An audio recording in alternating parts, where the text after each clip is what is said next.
Hi there. You are listening to the Perio Patient Podcast, a podcast for my patients and anyone else who cares to listen. My name is Dr. Ben Young, and I am a periodontist in private practice in San Antonio, Texas. This is podcast episode 62, and I have entitled it Practice Principle Number 2. Welcome if this is your first time listening. Otherwise, welcome back. Before I get to the main topic of this podcast, which is obviously a continuation from last time, let me talk about flossing for just a second because I find that no one else really talks on this subject much at all. Also, apparently, it's controversial. That is to say, some, even experts, claim that it is overhyped, unnecessary, and, what might be possibly worse than that, harmful. Why I find this interesting is because flossing is one of the cheapest preventive activities anyone can do for themselves. Compared to taking vitamins, for example, what are you spending on supplements? I'm sure it's more than a few pennies a day. Then look at a small plastic floss container. They usually hold around 40 meters of floss. If you use the 18 recommended inches per use, and I am probably at around 12 inches, then you get 87 uses out of one box of floss, and that's just shy of 3 months. Anyway, it is pennies a day. To me, the real problem with flossing is the fact that we don't describe it adequately enough in order to separate out when it's useful and when it isn't. And what I mean by we, I'm talking about professional folks. Also, we don't describe how to use it clearly enough to avoid a major problem, the fact that most people do not use it correctly. So, once again, for just a moment, let me review. You can get all this from my little book with pictures in the middle that show you how to hold it most effectively, or from an earlier podcast on this subject. If you scroll around, you'll find it. So, when is flossing useful? When you have two teeth next to each other and touching. Big spaces make flossing more difficult. The contact between teeth enables you to slide the floss under the contact, being careful not to snap down and injure the gums. And once the floss is in the right position, the contact of those two teeth keep the floss between the teeth. Then it's a matter of understanding the purpose of the floss, what you're to do now.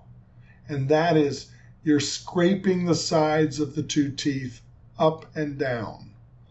The plaque, which is the bacteria that cause tooth decay or bone loss, depending on your personal resistance to different types of organisms, as well as your dietary habits, whether or not you use a lot of sugar, for example, is dislodged by the floss and floats away. Your saliva has some antibodies that keep it from reattaching back on the tooth surfaces, and that particular bacteria is then destroyed usually by your stomach acids. Flossing is a matter of frequency, not intensity. What I mean is that if you do it every day, and you don't miss doing it every day, then it will prevent bacteria from colonizing to large enough groups to begin to work against you. If you have active disease, on the other hand, whether it is tooth decay or periodontal disease, and even gingivitis, your gums are bleeding, then flossing is not your solution. It is not curative. It's preventive. In fact, flossing inflamed tissues can further injure them, and then the body not only has to deal with the effects of bacteria and the body's inflammatory response against them causing damage, but it also has to deal with the injury you're inflicting as well. so it's worse. Flossing alone is not enough to prevent disease, however. I said it's preventive, but it isn't enough in and of itself. And that is why you need to see dentists and dental hygienists at intervals that make sense in your particular case. Damaged teeth and mouths need greater frequency of observations and intervention. To clean in areas flossing and brushing never are able to reach on their own. If you cannot get flossing between teeth because of fillings and it's too tight, then this needs to be checked. If your fillings cut the floss, you can't get it in and the floss breaks, this needs to be evaluated.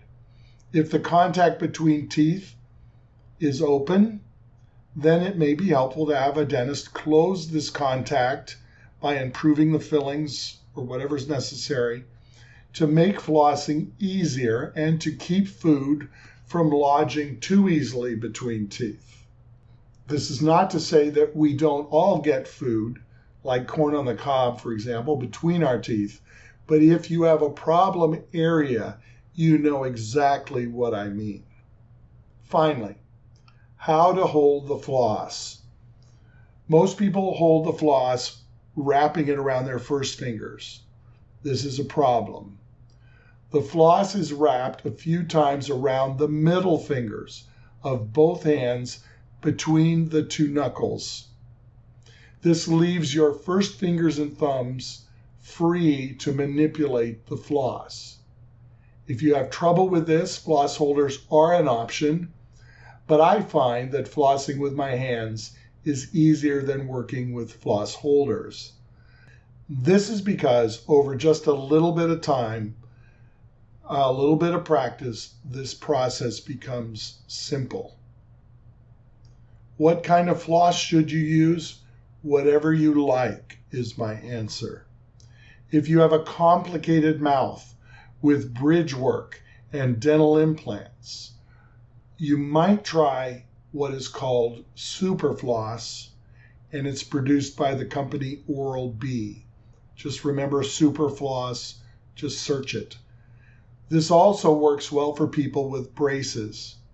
It enables you to thread the floss under bridges, and it also has a foam element that cleans around dental implants well. And that's it for flossing today. Now, last time I began by describing the loss of a dental implant, that it was a huge disappointment, especially for the patient, but also for me. And this led me to want to talk with you about how patients and medical and dental providers work best together. Essentially, I believe we work the best together when we communicate clearly. And I titled it Clear Communication. That was my first practice principle. And now I'm ready to talk about my second practice principle. To do this, let me first describe its opposite. We all live with routines. Whatever the routine is, it can make interpersonal interactions almost mechanical over time. We are all pressured by schedules. Not only do I have to work with the individual who is before me at the moment, but I'm also aware that there are likely others who are either waiting to see me because I'm running behind, or they will soon be expecting to see me because every appointment has a limited amount of time allotted for it. And if someone is the last person of the day, it doesn't mean I can forego the discipline of maintaining the appointment time as best I can, but it means that others, like my employees, as well as those in my personal life, have expectations involving me as well. The problem is sometimes our limitations in time can result in people becoming short with one another. We don't have unlimited time, and let me just say I make my comments personal to me here, I can become grumpy and short with people, all because things are going on in my mind that are building up and I, for whatever reason, at the moment, think are unfair to me. So, what counters this natural tendency to play the victim in my own life?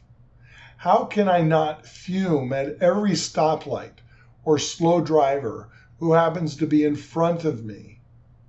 On the one hand, I can scold myself, tell myself to shape up and be nicer. But I have two problems with this approach. First, I think it lowers my mood, which I frankly don't want to do, if I can help it. And second, it doesn't work. Instead of just getting down on myself, my approach is to practice respect. What do I mean? I mean I practice respecting everyone, not just those who are nice to me, who are in positions of authority compared with me, but with everyone, even children. I'm not talking about being nice or even kind, things that involve my personality or mood. Of course I want to be nice and kind, but if I don't feel like doing or being either, my fallback is I will respect. People deserve respect for being people and no other reason. This means taking them seriously, but there is more to this than just respecting others. I also want to respect myself. If I respect you and I respect me, then my interactions will be serious, clear, and respectful. If I have fun with someone, it will not be at their expense. Do I always achieve this? Of course not.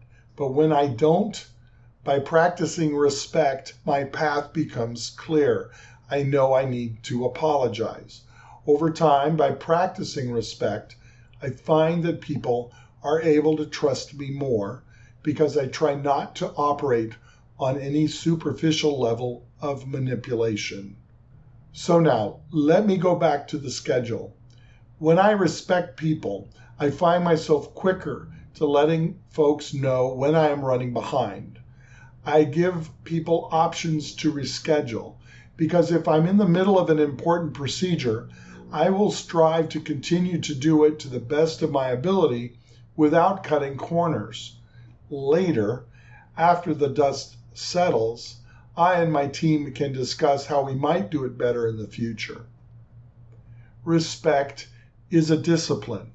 This means it is not conditional.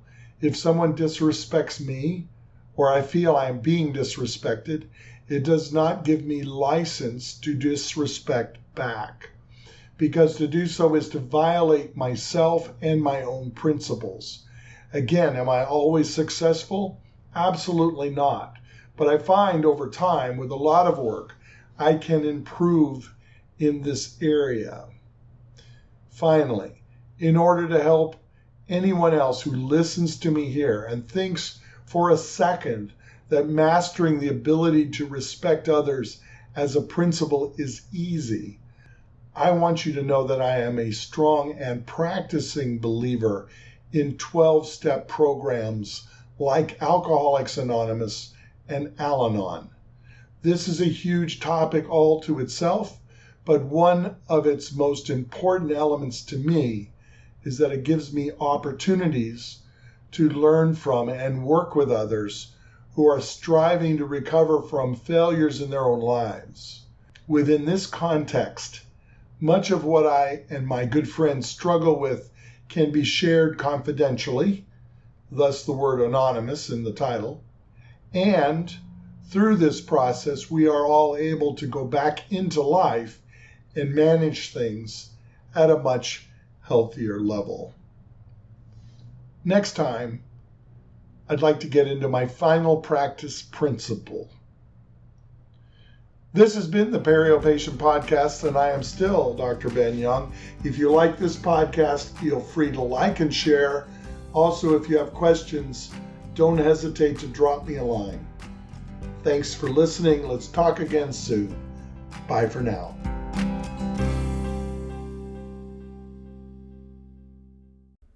A backward poet writes in verse. Now go floss.